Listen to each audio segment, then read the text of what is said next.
Hello and welcome to CATSweek. I'm Annalise Poorman. Bloomington Mayor Carrie Thompson hosted a press conference following a shooting on Kirkwood Avenue in the early hours of Sunday morning that left 5 people injured. This comes during Little 500 weekend, which draws thousands of visitors to Bloomington. The incident sparked concerns about public safety during one of the largest events of the year. Mayor Thompson condemned the violence on Kirkwood. It is, of course, an incredibly sad day anytime there's violence in our community, and anytime, especially, there are victims of gun violence. We condemn gun violence unequivocally in any form, and my thoughts are with those that were injured last night. Police Chief Mike Diekoff clarified that 5 people were injured in the shooting, fewer than the 9 people initially reported. Diekoff said all of the victims are in stable condition. Last night at approximately 12:25 a.m., Bloomington Police Department officers were stationed in the 400 block of East Kirkwood monitoring a large crowd that had gathered in the street. Officers heard what they believed to be multiple gunshots and the crowd began scattering. Officers immediately converged on the area and located multiple wounded individuals. It was originally believed that up to 9 people had been injured as a result of gunfire, but now we believe that there were 5 people that were actually injured by gunfire and fragments from bullets. The other people we believe were injured when they ran from the scene, and those included injuries such as cuts and scrapes from falling while running.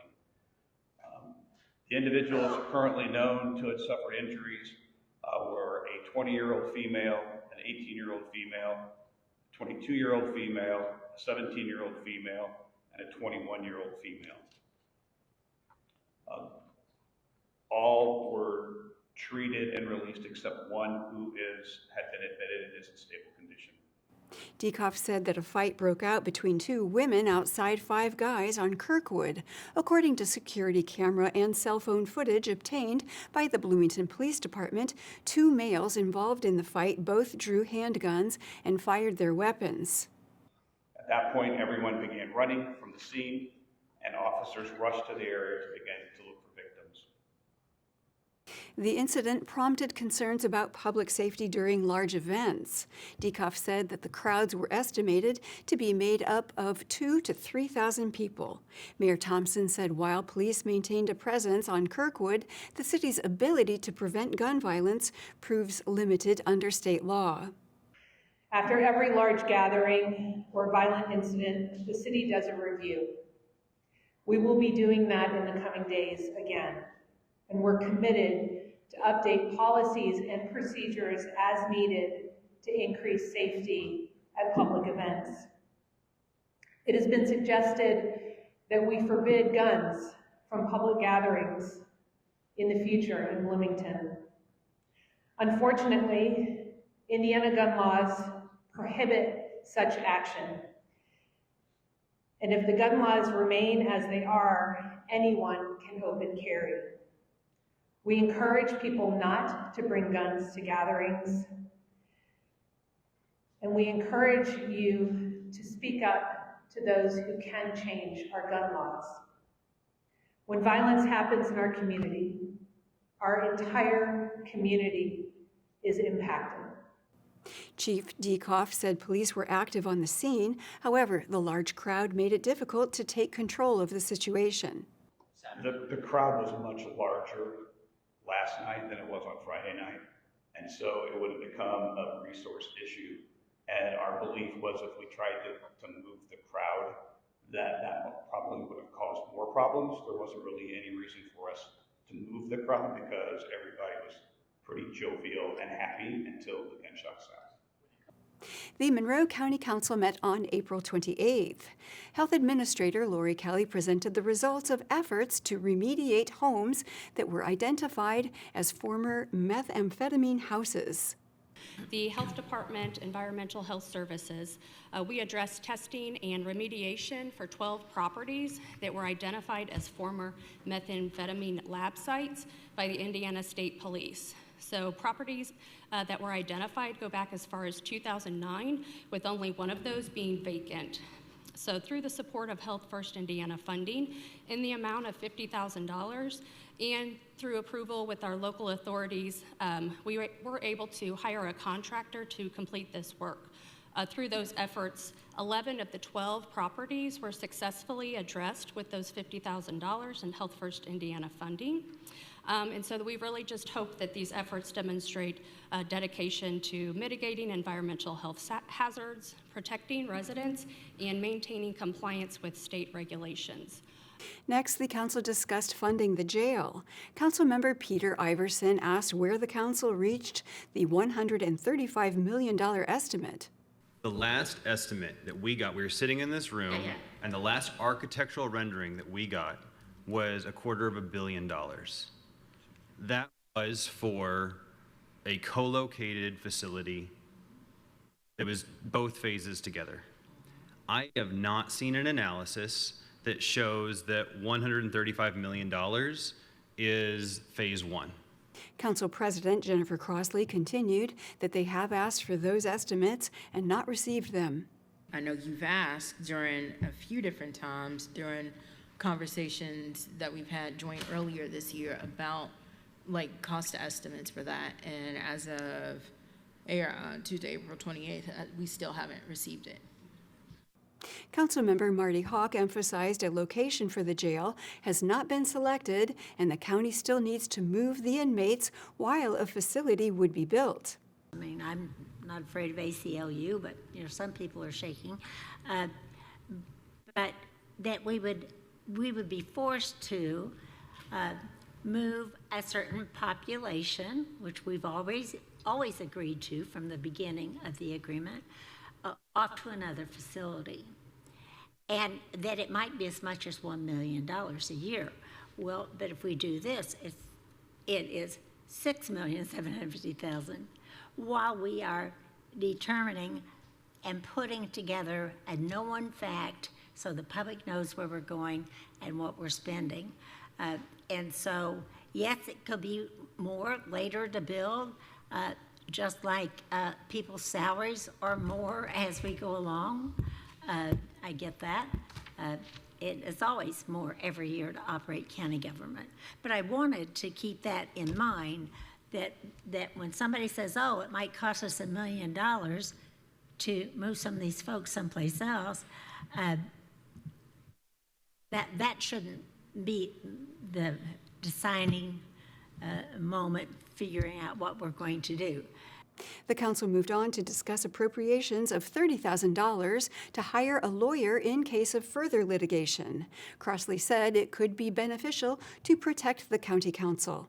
But what I'm just saying is, this is just our way of saying, should we get to this level, again, I really hope to the higher powers that be we don't, but should we, maybe that's something that we could enact. But if we need to have a consultation or anything like that, that's up to this body to have that conversation. Crossley further explained that seeking outside legal counsel is not a criticism of Monroe County Attorney Molly Turner King. It is to have separate counsel from the county commissioners. What I'm just saying simply is, it is just us seeking outside advice of what we should do should we get to next level mayhem. Because again, as I'm being honest, I've not heard anything that would suggest that we could potentially agree on the train to North Park right now. I don't. But again, I'm willing to work with our city counterparts, but again, it is what? Tuesday, April 28th, we got, again, as I've said, we have a meeting. They have a meeting on the 30th. This is coming to them. We have a meeting on the 12th. That is coming to us. That is all of the moving pieces before the time bomb clicks at 0. So again, it's just, if we prepare and we, again, find that we're, Councilor Iverson's words, sometimes if we sing Kumbaya and we're all being together on this and we are one, then we don't have to go down this route. I wish to God that we don't have to go down this route. But should we do, that is my intent of just trying to prepare ourselves for what is coming. Councilmember David Henry moved to approve the appropriation and give power to Crossley as the council president to seek legal advice. The council approved the appropriation with Councilmember Trent Deckard as the only opposing vote. The next county council meeting will take place on May 12th. The Monroe County Commissioners met on April 30th and reviewed an $11.4 million purchase agreement for the North Park property to build a new jail. County Attorney Justin Rohde said the purchase agreement resembles a contract brought to the commissioners last year. He also stated the new terms of the contract allow them to build only a jail, although it's their intention to eventually build a full justice complex. Commissioner Julie Thomas maintained that the current facility does not meet constitutional standards, and she does not believe it can be renovated. The current facility is unconstitutional, and no, it cannot be renovated yet. Somehow all of these things have come back to light again, and that's mystifying. And talk stalled on questions of multi-floor, single floor, etc. The council then passed a resolution, and I don't remember the date, but it was a resolution that set April 7th as their own internal deadline to complete site selection and identify funding. Well, in a sense, that resolution itself identified funding because it shows existing revenue captured plus future revenue will exceed $170 million, which is more than we think ballpark-wise a new jail-only facility will cost. Thomas said the county council asked ACLU Representative Ken Falk for an extension on the lawsuit, which he granted. They asked for 30 days and he agreed. So now we're looking at the end of May as the new deadline from the ACLU. So the private settlement agreement is, in a sense, putting on hold the lawsuit again, the lawsuit from 2009. And that lawsuit was filed against the Board of Commissioners and the Sheriff of Monroe County, not against the council. The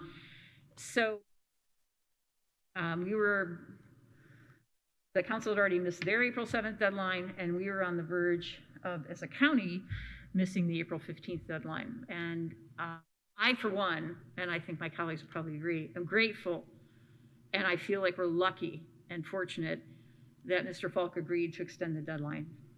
Commissioner Jody Madeira said moving forward with the purchase agreement does not mean that they are tied to the North Park property if other opportunities present themselves. Just because we move forward with this purchase agreement, by the way, does not mean that if a better option presents itself, we don't have to go down this road. If we have a better option that presents itself tomorrow, we can go with that option. But this is the option that is before us on the table today.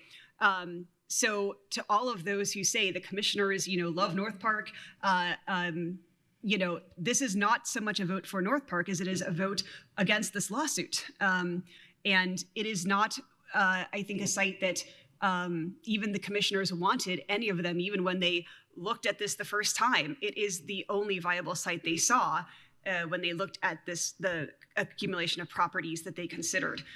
So I think that that's where we find ourselves today. Thank you. Thomas rebutted she does not believe alternatives are viable, and she sees North Park as the best option. And I'm going to offer my own opinion on if something else comes up. I don't think there's any possibility that anything else can come up and be ready for a bond initiation in July, because you would have to have everything else done. I just don't see that that's even possible. I mean, I wish it were. It's just not. We have, we've kind of, as a county, we've backed ourselves into this corner, and the time is now. Make the right decision, make the hard decision. One of the things we can do is we could sell Thompson. That could put that property back into the tax rolls for the city. It could become housing. We could use part of it maybe for substance use, mental health treatment. I don't know, but and then once we get everyone hopefully to North Park in the co-located facility, that's a healthy building, we can sell that building. And that again becomes another part of the tax base for the city of Bloomington. And it could be offices. Lord help me if it's more student housing, because I will just scream. Thomas asserted the council has continued pushing off the deadline despite possible legal measures. We're at the bottom line. This has gone on long enough. If Monroe County fails to meet the provisions of the settlement agreement, we're going to look at the council and ask why.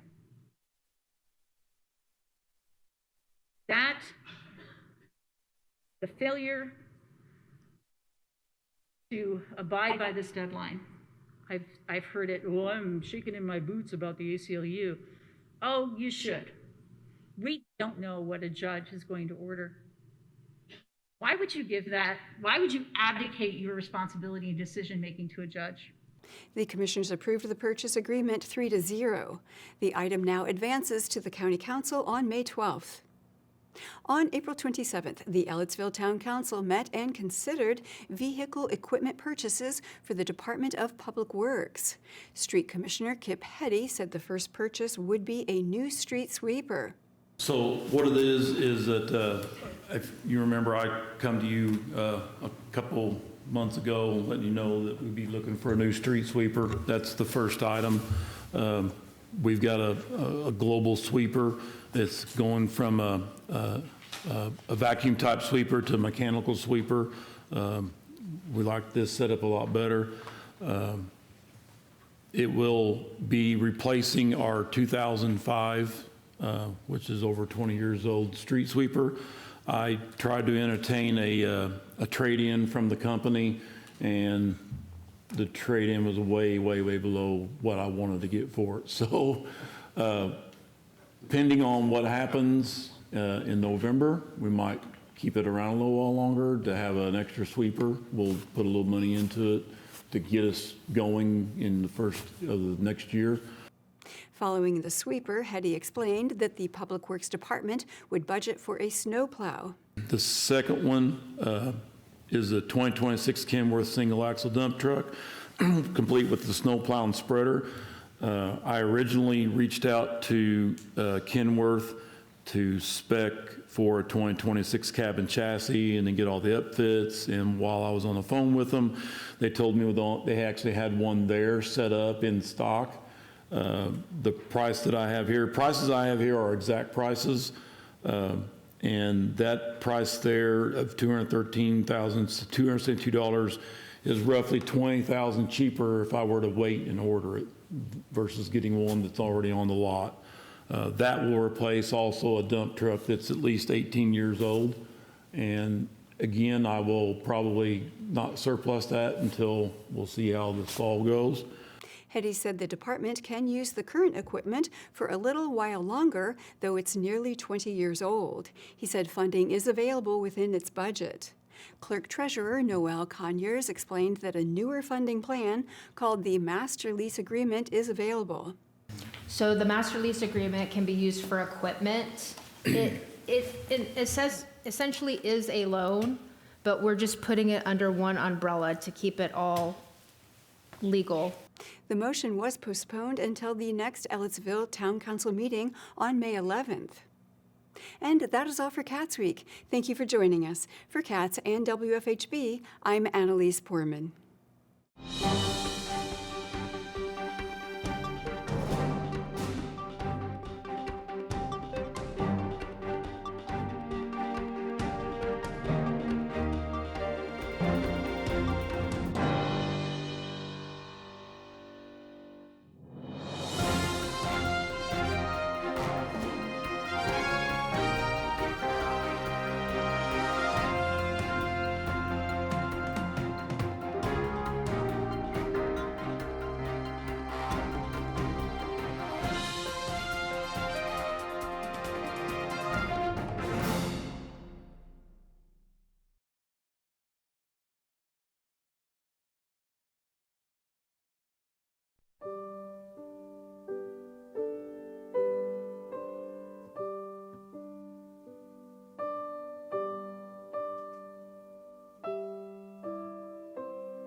For hurting families in Monroe County.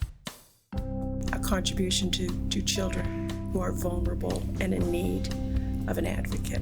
A staff that goes above and beyond to support and advocate for children in need of services. The web of remarkable people who are dealing with difficult situations. So many young people that are in need of help and trying to find a stable family, a stable place to live. Without the CASAs to make that happen, many of them would be unable to find a good home. I love being that voice for the child who can't speak for themselves in court. It takes me out of my comfort zone, and it also helps others. CASA means supporting our community. Being a CASA is making sure that your village is healthy and whole, and that the children in your village will someday be able to help the village as well. A child who doesn't have a voice, maybe in their family situation or a school situation, now has a voice that can advocate for them. I really enjoy working with children that are going through difficult times and letting them know that I care about their future. We are privileged with our charge of representing the best interest of children. And so therefore we can advocate for exactly what they need without restriction, focusing on their best interest. I want to repair the world one child at a time.